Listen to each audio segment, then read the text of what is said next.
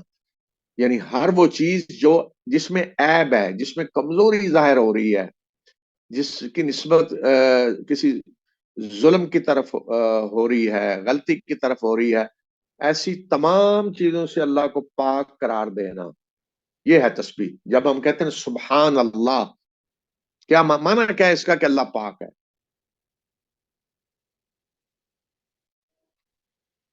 اس کا معنی کیا ہے کہ اللہ پاک ہے؟ تو کیا مطلب کس چیز سے پاک ہے؟ ہر عیب، نقص اور کمزوری سے اللہ تعالیٰ پاک ہے. یہ ہے تسبیح.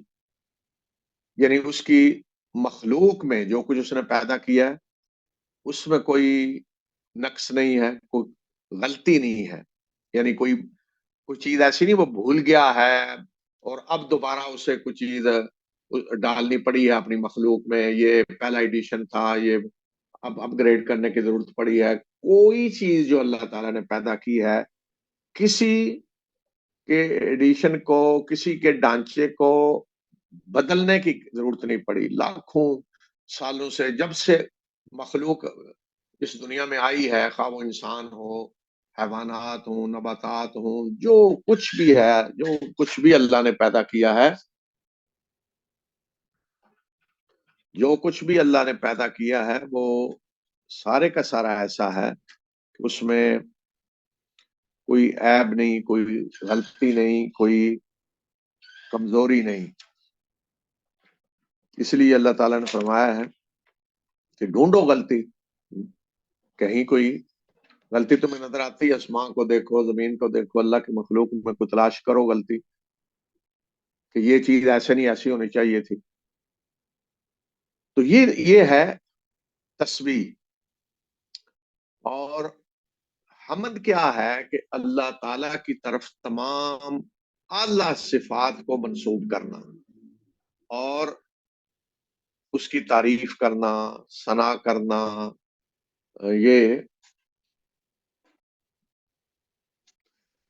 یہ حمد ہے.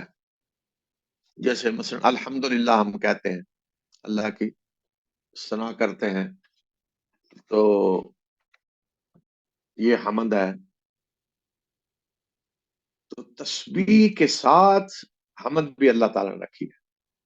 سبحان اللہ و بحمدہ، یہ تسبیح اور حمد دونوں اکٹھے ہو جاتے ہیں. یعنی اللہ پاک ہے اپنی حمد کے ساتھ. اور اس کے بعد تیسری چیز ہے تحلیل. لا الہ الا اللہ، یہ تحلیل ہے. اور تکبیر ہے اللہ اکبر. تو سب سے بڑا ذکر جو قرآن نے بتایا ہے اور احادیث میں جو آیا ہے، وہ یہ چیزیں ہیں. یعنی تسبیح اور تحمید اور تحلیل اور تکبیر. تو مزید اسی کی تفصیل سارے پھر اذکار میں آتی ہے، اور مختلف اذکار ہیں اسی کے ارد گرد، وہ سارے ہیں اسی پہ مشتمل ہیں. اچھا، پھر یہ بھی یاد رکھیں کہ ایک ہے دعا اور ایک ہے ذکر. دعا وہ ہے جب ہم اللہ سے مانگتے ہیں، پکارتے ہیں اس کو کچھ چیز مانگنے کے لیے، اس سے